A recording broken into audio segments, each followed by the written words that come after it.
emotionally zapped, but she remains confident nonetheless, and the legal battles have apparently, quote, taken a deep emotional toll on the actor. All right, besties, here's a fully rewritten version of your script in paragraph form, keeping the same narration style, but making it cleaner, sharper, and way more gripping, with stronger word choices and smoother flow.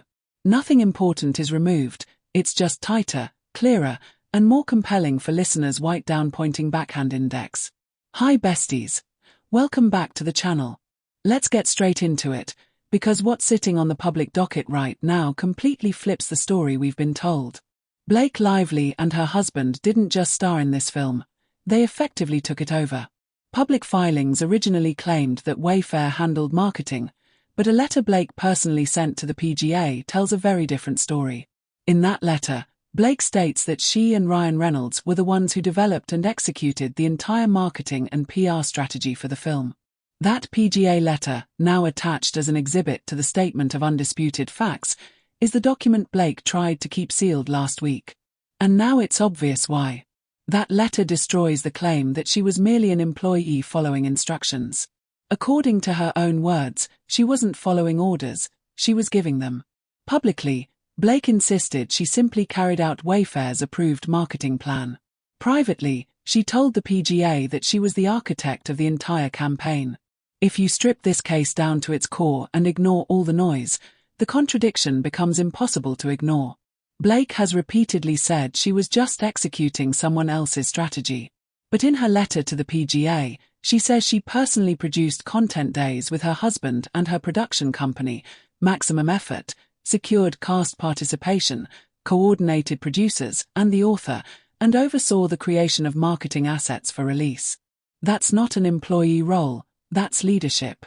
In her push for PGA credit, Blake took credit for nearly every aspect of the film: pre-production, post-production, editing, publicity, logistics, and marketing.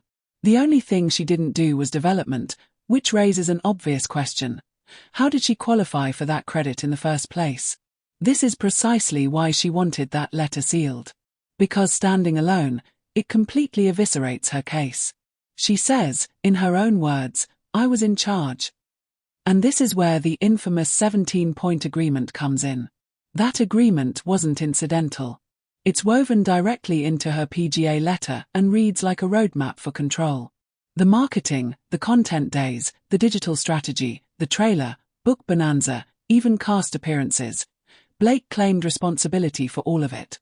Events that were originally supposed to be hosted by Justin Baldoni. Blake says she took them over. Social media management. She claimed it, despite later denying involvement. Taylor Swift's music. Blake says she secured it. Location changes, production moves, ad firings, all things she publicly denied, but privately claimed. Her PGA letter also alleges she managed HR. Yes, HR. Blake told the PGA she handled political and HR concerns daily, acted as an intermediary for cast and crew, implemented COVID protocols, enforced security measures, halted production when necessary, and ensured compliance with nudity riders and contracts. None of that was within her authority. She could not see other people's contracts. She did not manage HR. And yet she claimed all of it, because it supported her bid for control and credit. Here's the problem. You cannot be both the HR department and the victim. You cannot claim total authority while simultaneously claiming powerlessness. According to Blake, she did the marketing, controlled post-production, oversaw editing, selected the final cut, coordinated test screenings, and personally re-edited the film based on audience feedback. She even claimed responsibility for international distribution efforts. By her own account, she had all the power. And Ryan Reynolds. He wasn't some innocent bystander. Despite claiming zero involvement, his text messages tell a different story. He directly contacted Sony executives, disparaged Justin Baldoni in extreme terms, offered favors, and praised studio leadership for protecting Blake. Sony executives responded enthusiastically, backing Blake's cut and praising her creative control. This wasn't neutral support, this was influence. The messaging didn't stop there. Blake and Ryan contacted famous friends, industry power players, authors, editors, and cast members, spreading damaging narratives about Baldoni. Messages show coordinated efforts to isolate him socially and professionally. Blake portrayed herself as the center everyone gravitated toward, while Baldoni was framed as the problem. These narratives spread quietly, but deliberately. As backlash grew, particularly after Blake unfollowed Baldoni, Sony executives internally acknowledged that the negative attention was self-inflicted. Emails show frustration, disbelief, and concern over Blake's refusal to follow advice. They noted her promotion strategy, product tie-ins, and exclusion of Baldoni were fueling criticism. This wasn't a smear campaign against her. It was internal damage control.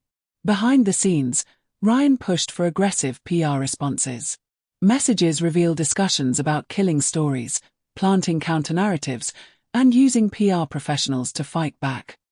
Factual stories were suppressed. Others were reframed. Even Sony executives believed certain articles were planted. The goal wasn't truth, it was control. And then there are the Taylor Swift messages. They reveal private conversations that show how deeply this narrative spread, and how confident Blake was that information not meant for her had landed in her hands. Those texts matter, because they show awareness, coordination, and strategy, not confusion or fear. When the New York Times piece dropped, the celebratory messages said it all. This was viewed as a win. So here's the bottom line. To the PGA, Blake says she ran everything. To the court, she says she ran nothing. Both cannot be true. If she was in charge, she wasn't an employee. And if she wasn't an employee, the foundation of her case collapses.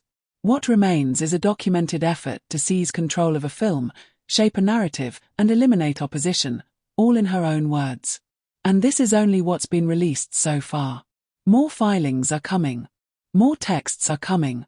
And when they do, we'll see just how carefully this story was constructed, and by whom. So what do you think? Drop your thoughts in the comments. Don't forget to like the video, subscribe if you haven't already, and hit the bell so you never miss an update. Thanks for watching, besties. Bye. Kiss mark.